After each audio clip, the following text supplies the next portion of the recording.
오늘은 거꾸로 읽는 요나서 두 번째 시간입니다. 그동안 우리에게 익숙한 요나서의 내용은 1장에서는 요나가 하나님의 임재 앞에서 도피하는 불순종의 모습을 보이고 있고, 2장에서는 요나의 회개를 다루고 있고, 3장에서는 니느웨 백성들의 회개를 통한 선교를 말하고, 4장에서는 열방을 향한 하나님의 사랑이라는 큰 틀로 이해할 수 있었습니다.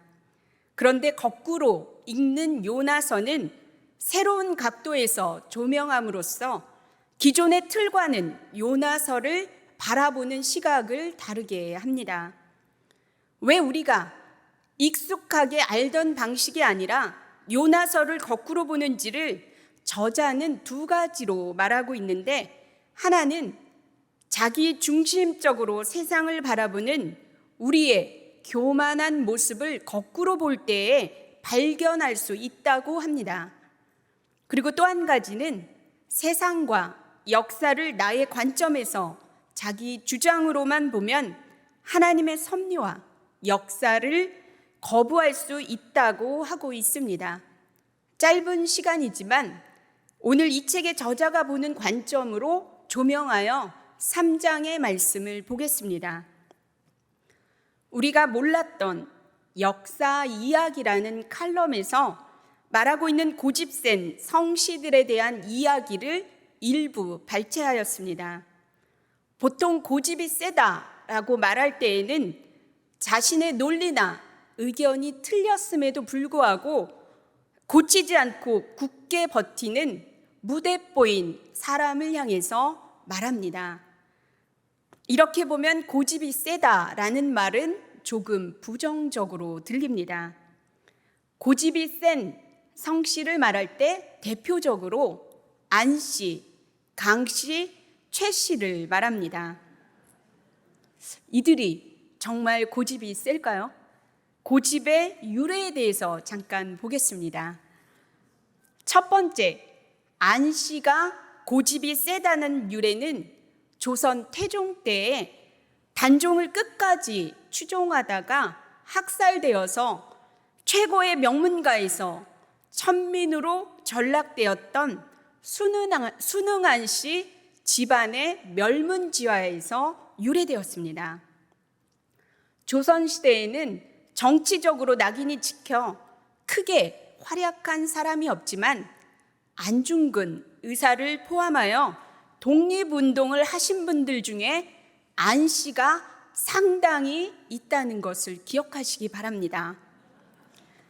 안 씨가 고집이 세다는 것은 잘못된 것을 바로잡으려는 안 씨의 고집이 독립운동에서 발현된 것입니다. 두 번째, 강 씨가 고집이 세다는 것은 고려말 충신 강회중에게서 유래되었습니다. 그는 고려의 유신으로 조선의 개국을 반대하였고 태조가 여러 차례 벼슬을 권하였으나 끝내 물리치고 고려에 대한 의리를 지킨 것에서 그의 마음과 기계가 사람들에게 강씨 고집이라는 이름으로 남게 되었다고 합니다. 세 번째, 최씨 고집의 유래는 고려 말의 충신 최영 장군에게서 유래되었다는 것이 정설입니다. 최영 장군은 조선 건국에 반대하다가 죽어가면서 내가 역적이었다면 내 무덤에 풀이 무성하겠지만 그렇지 않고 내가 옳다면 나의 무덤에는 풀이 나지 않을 것이다 라고 말했는데, 실제로 그의 무덤에는 풀이 자라지 않아 그의 지조를 나타낼 때에 회자되었다고 합니다. 고집센 성씨들에게 고집이란 억지를 부리는 무대뽀가 아닙니다. 자신의 길을 끝까지 굽히지 않고 기계 있게 바르지 않은 길이라면 선택하지 않은 사람들을 고집이 세다라고 표현했습니다. 오늘 수요 예배의 제목인 고집을 보면서 어떤 생각을 하셨습니까?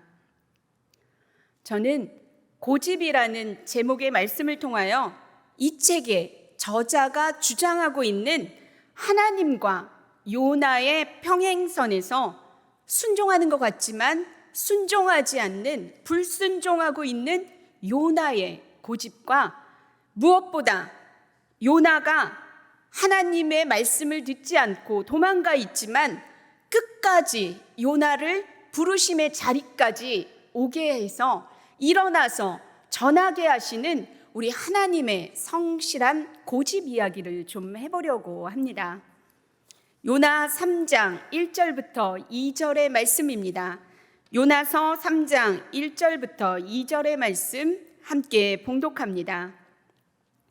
여호와의 말씀이 두 번째로 요나에게 임하니라. 이르시되 일어나 저 큰 성읍 니느웨로 가서 내가 내게 명한 바를 그들에게 선포하라 하신지라. 아멘. 보통적으로 요나서 3장을 해석할 때에는 요나가 니느웨 성에 가서 하나님의 마음에 흡족하게 메시지를 전했기에 요나를 훌륭한, 하나님의 마음에 합한 선지자로 표현하곤 합니다.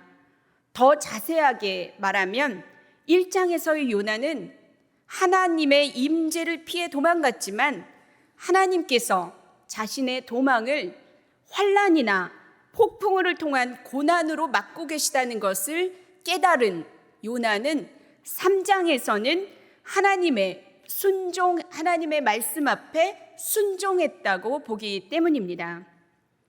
여호와의 말씀대로 행한 건 1장에서 하나님께서 니느웨로 가라고 했는데 다시스로 갔던 요나가 3장에서 다시스가 아닌 니느웨로 갔다는 사실이 요나가 하나님의 메시지를 온전하게 바르게 전했다라고 보기는 어렵습니다. 이 생각을 하고 거꾸로 읽는 요나서를 보아야 합니다. 1절에서 여호와의 말씀이 요나에게 두 번째로 임했습니다. 2절을 보니까 세 개의 동사가 요나의 행동을 묘사하고 있습니다. 일어나라, 가라, 선포하라입니다. 3장 1절부터 2절은 하나님의 지시의 말씀을 기록하고 있습니다. 첫 번째는 일어나 저 큰 성읍 니느웨로 가라는 것이고, 두 번째는 내가 내게 명한 바를 그들에게 선포하라는 것이었습니다. 첫 번째 지시의 말씀은 일어나서 니느웨로 간 것은 아주 잘했습니다. 순종한 거 맞습니다. 하나님의 말씀대로 일어났고 갔습니다. 그런데 우리가 주목해야 하는 것은 두 번째 지시의 말씀인 내가 내게 명한 바를 그들에게 선포하라는 말씀입니다. 내가 내게 명한 바라는 말씀에서 하나님께서 명하시고 원하시는 것은 니느웨 백성들 전체가 회개하고 돌아오는 것이었습니다. 회복이었습니다. 1장에서 악독이 가득한 니느웨를 향한 하나님의 본심은 그 백성의 돌아옴입니다. 멸망이 아닙니다. 멸망이 아니라 회개하고 돌아오는 회복을 하나님께서는 원하셨지만 요나의 반응이 3절과 4절에 기록되어 있습니다. 본문 3절, 4절의 말씀 함께 봉독합니다. 요나가 여호와의 말씀대로 일어나서 니느웨로 가니라. 니느웨는 사흘 동안 걸을 만큼 하나님 앞에 큰 성읍이더라. 요나가 그 성읍에 들어가서 하루 동안 다니며 외쳐 이르되 40일이 지나면 니느웨가 무너지리라 하였더니 아멘. 니느웨는 사흘 동안이나 걸을 만큼 큰 성읍이라고 되어 있습니다. 큰이라고 번역이 되어 있는 히브리어 그돌라는 큰이라는 뜻도 있지만 중요하다라는 뜻도 있습니다. 사흘 동안이나 걸을 만큼 큰 성읍, 중요한 성읍을 요나는 며칠 동안 외쳤다고 기록되어 있습니까? 단 하루입니다. 하루밖에 요나는 외치지 않았습니다. 어떤 사람들은 하루 동안 동쪽에서 서쪽으로 횡단하며 전했다고 말하기도 하고, 또 어떤 사람은 대표적인 장소에서만 정했다라고 말하기도 하고, 하루 동안 외치니 모든 사람들이 다 회개해서 3일 동안 외칠 필요가 없었다라고 말하기도 합니다. 그러나 이런 것은 다 추정일 뿐이고, 이후의 반응을 보면 사흘 동안 다녀야 할 길을 요나는 하루밖에 다니지 않은 것을 알 수 있습니다. 왜 성경의 저자는 3일 길과 하룻밤을 대비했을까요? 굳이 비교하여 말할 필요가 있었을까요? 성경 저자의 의도가 숨겨져 있지는 않을까요? 요나가 하나님께 반쪽짜리 순종만 했다는 것을 알리려고 했던 것은 아닐까라는 생각도 해봅니다. 요나는 하나님의 말씀에 온전히 순종한 것이 아닙니다. 오늘 하나님 앞에 우리의 태도를 점검해 보셔야 합니다. 하나님께서 중요하게 생각하는 것을 내 생각으로, 내 경험으로 하찮게 여기고 있는 것은 없는지 생각해 보셔야 합니다. 오늘 내가 하고 있는 사역에서, 삶의 자리에서 하나님이 중요하게 생각하고 있는 것을 중요하게 생각하게 되길 바랍니다. 하나님 앞에 나아가서 물어보는 것부터가 내 생각, 내 마음으로부터 하던 일을 멈추게 하는 시작이 될 것입니다. 하나님이 중요하게 생각하는 그것을 중요하게 생각한다면 적어도 우리들은 반쪽짜리 순종이 아닌 온전한 전적인 순종을 하게 될 것입니다. 어제까지의 내가 반쪽짜리의 순종을 했어도 괜찮습니다. 나에게는 성령의 새롭게 하심으로 말미암아 함께 하시는, 우리를 변화시키는 오늘이 있기 때문입니다. 저와 여러분의 삶에 하나님이 중요하게 생각하는 것을 나도 중요하게 생각함으로 힘겨워하며 마지못해 드리는 반쪽짜리 순종이 아니라 온전히 전적으로 드리는 온전한 순종을 다 드리게 되길 간절히 축원합니다. 4절에서 요나는 니느웨가 40일이 지나면 무너질 것이다 라고 외치고 있습니다. 그런데 요나의 외침은 아주 짧고 강한 외침입니다. 마치 멸망을 통보하는 것처럼 보입니다. 40일이 지나면 니느웨가 무너질 것이라고 선포하는 요나에게서 회개나 회복은 말하고 있지 않습니다. 심판만 선포하고 있는 요나의 반응을 어떻게 생각하십니까? 우선 요나의 마음을 읽을 수가 있습니다. 첫 번째는 니느웨가 회개하는 것을 싫어했던 것 같습니다. 1장에서와 마찬가지로 어쩔 수 없이 가기는 갔지만 하나님의 마음을 알고 따른 것은 아니었던 것 같습니다. 요나는 반쪽짜리 메시지만 전했습니다. 역시 하루만 외쳤던 것과 같이 반쪽짜리 순종입니다. 하나님께서는 니느웨의 회복을 위하여 요나를 보냈는데 요나는 니느웨의 멸망을 위하여 갔습니다.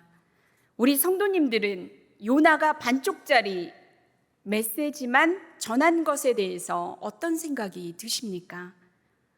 저는 이 말씀이 참으로 무겁게 다가왔습니다.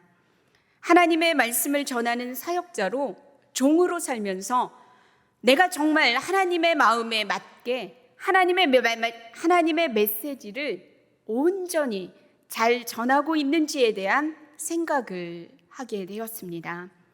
하나님의 말씀을 전함에 있어서 왜곡은 없는지, 가감은 없는지 무서운 생각이 들었습니다. 사랑하는 성도 여러분, 요나가 겉으로는 하나님 편인 것처럼 보였지만 속으로는 하나님을 등지고 있었습니다. 니느웨의 멸망을 바라며 도망갔던 1장에서의 요나와 3장에서의 요나의 생각은 크게 달라지지 않았습니다. 겉으로 포장하며 절반의 메시지를 전하며 순종하는 척 했을 뿐입니다. 우리 이런 말 자주 하죠. 사람 참 안 변한다.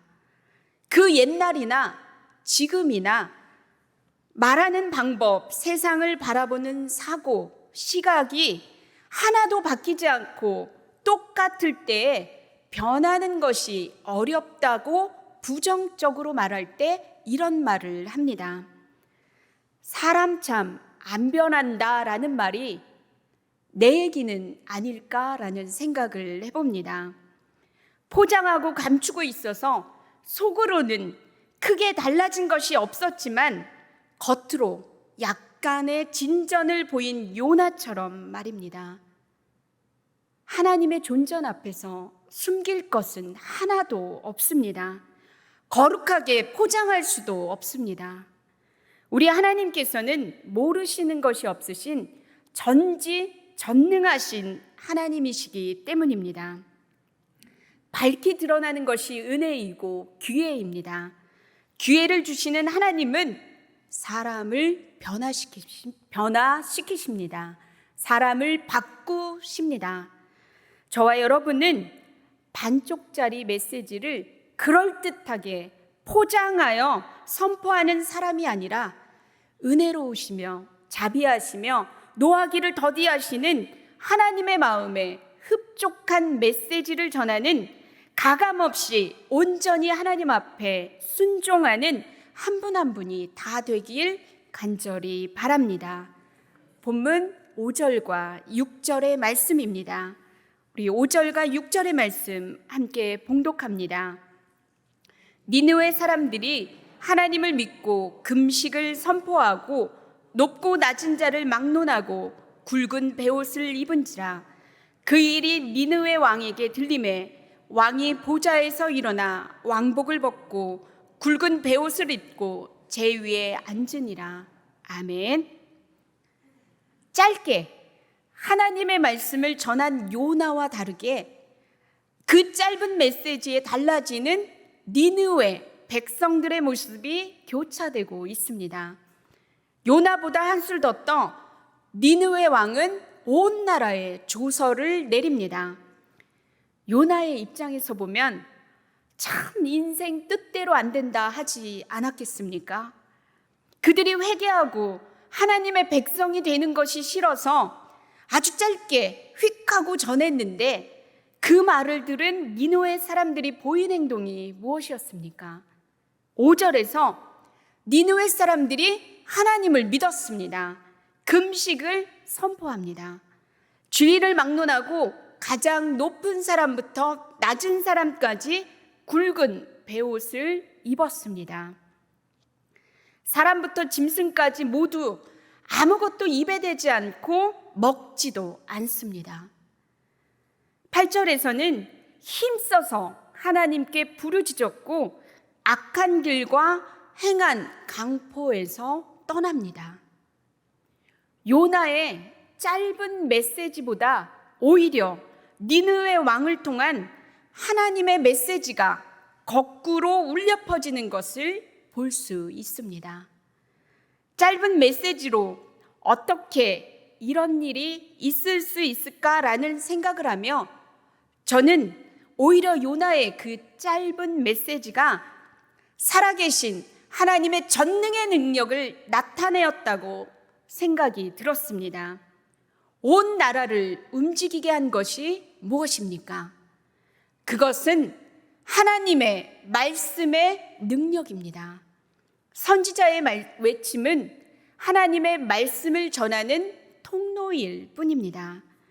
여러분, 사람들이 우리가 말을 잘해서 유능해서 복음의 길, 구원의 길이 열리는 것이 아닙니다.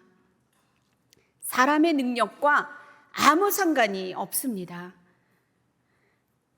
그저 하나님의 역사하심, 일하심을 드러내는 통로일 뿐입니다. 오늘 우리 하나님의 통로가 되고 싶은 거룩한 부담감이 없으십니까? 우리 하나님은 요나 선지자의 짧은 외침과 상관없이 이방 나라의 왕을 통하여 하나님의 하나님이심을 드러내셨습니다. 하나님의 크고 넓고 깊은 생각을 우리들은 다 알 수가 없습니다. 오늘 내가 집중해야 하는 것은 나의 능력과 나의 지식과 내가 가진 것과 전혀 상관없이 하나님의 말씀이 선포되는 그 자리에서 하나님께서는 누군가를 변화시키고 하나님의 일을 성실하게 하고 계시다는 것을 깨닫는 것이고, 복음의 통로로 나를 사용해 주기를 간절히 기도할 뿐입니다.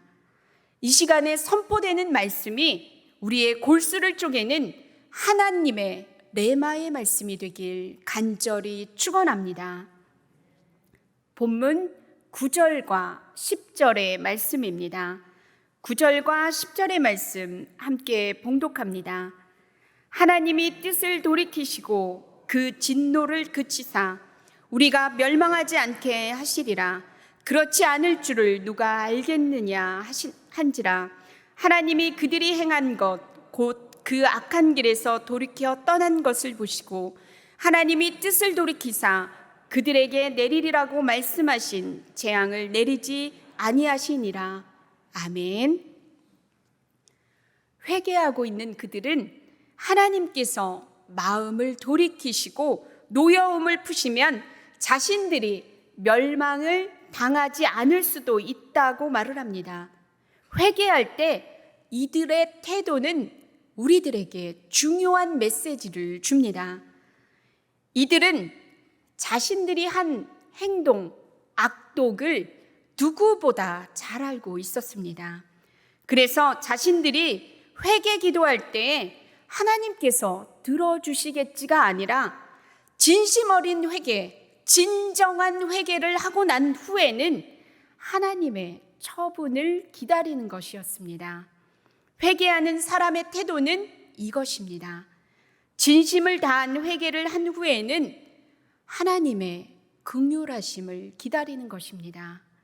하나님께서는 그들의 마음을 감찰하시는 분이시기에 진짜로 회개를 하는 것인지 흉내만 낸 것인지를 아셨습니다.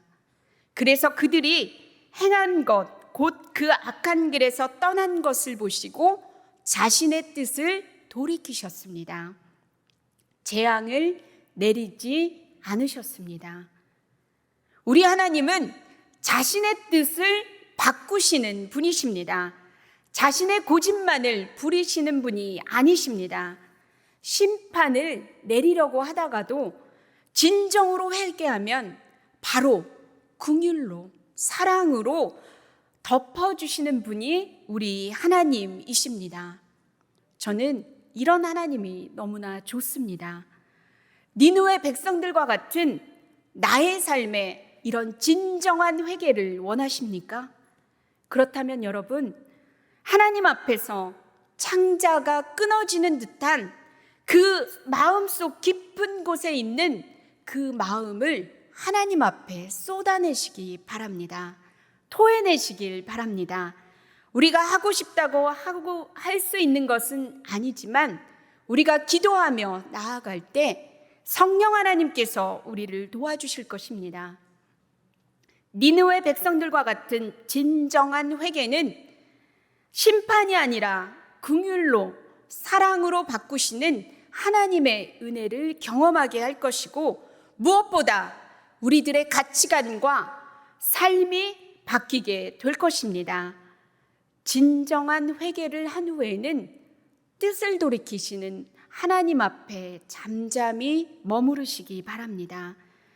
단언컨대 진정한 회개를 하는 사람들에게 우리 하나님께서는 재앙을 내리지 않으십니다.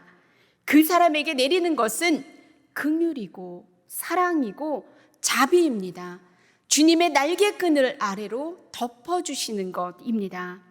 이것이 심판을 내리시는 하나님이 아니라 뜻을 돌이키시는 하나님, 회복을 원하시는 하나님, 고집을 꺾으시는 하나님의 은혜입니다. 저와 여러분의 삶에 진노를 그치사 뜻을 돌이키시는, 고집을 꺾으시는 우리 하나님의 은혜가 충만하게 임하길 바랍니다. 이제 말씀을 마치려고 합니다.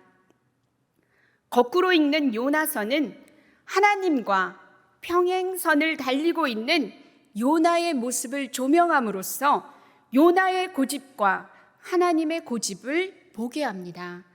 1장에서 하나님의 임재를 피해 니느웨가 아닌 다시스로 도망간 요나에게 시련과 환난이라는 고난은 다시스가 아닌 니느웨로 하나님께서 부르신 자리로 돌아오게 합니다. 그런데 돌아온 그 자리에서 요나의 속마음은 그리 달라지지 않았습니다. 요나는 하나님께서 중요하게 생각하는 것을 인지하지 못했고 순종하는 척하며 반쪽짜리 메시지를 전하며 반쪽짜리 순종을 하였습니다. 1장에서는 하나님의 말씀을 듣지 않고 자신의 고집을 부리며 완전한 불순종의 모습이었던 요나가 3장에서는 자신의 고집을 살짝 감춘 순종의 반쪽짜리의 순종의 모습을 보이고 있습니다. 하나님 앞에서 오늘 나의 모습은 어떠십니까? 완전한 순종의 모습을 보이고 계십니까? 아니면 아닌 척 감추면서 불순종의 모습, 반쪽짜리의 순종의 모습을 보이며 살고 계십니까? 이제 반쪽짜리 순종이 아닌 반쪽짜리의 메시지만 전하는 사람들이 아닌 온전한 순종을 하는 저와 여러분이 되길 바랍니다. 요나에게 고집이 있었다면 우리 하나님에게 있는 고집은 더 대단합니다. 우리 하나님께서는 그렇게 안 가겠다고 도망갔던 요나를 결국에는 하나님께서 원하시는 곳으로 일어나 가게 하셨습니다. 부르심의 자리로 가게 하셨고 선포하게 하셨습니다. 하나님의 생각은 니느웨의 회개와 회복이었으나 요나의 생각은 니느웨의 회복이 아닌 멸망만을 생각하며 외쳤습니다. 서로의 목적이 달랐습니다. 그런데 여러분, 하나님의 생각과 요나의 생각이 달랐을지라도 그것을 선으로 바꾸시는 하나님의 능력을 기억하시기 바랍니다. 요나의 외침보다 더 많은 조서를 이방 나라의 왕으로 내리게 하셨고 온 나라가 하나님을 믿는 것으로 금식하며 진정한 회개를 이루었습니다. 이것이 진정한 우리 하나님의 능력 아닙니까?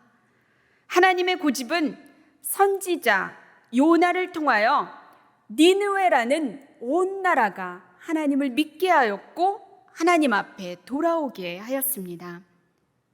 오늘 내가 부리고 있는 고집이 있다면 그것은 하나님 앞에 가지 못하게 하는 걸림돌이 될 수 있습니다.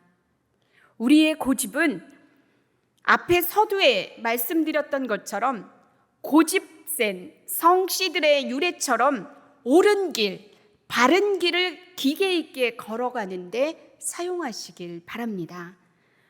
우리가 오늘도 잊지 말아야 할 고집은 하나님께서 선택하신 사람을 포기하지 않고 끝까지 붙으셔서 하나님의 일을 이루시는 그 옳고 바른 고집입니다.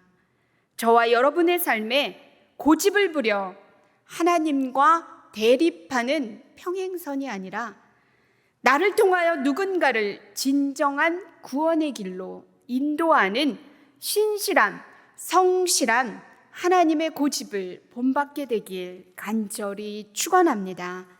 기도하겠습니다.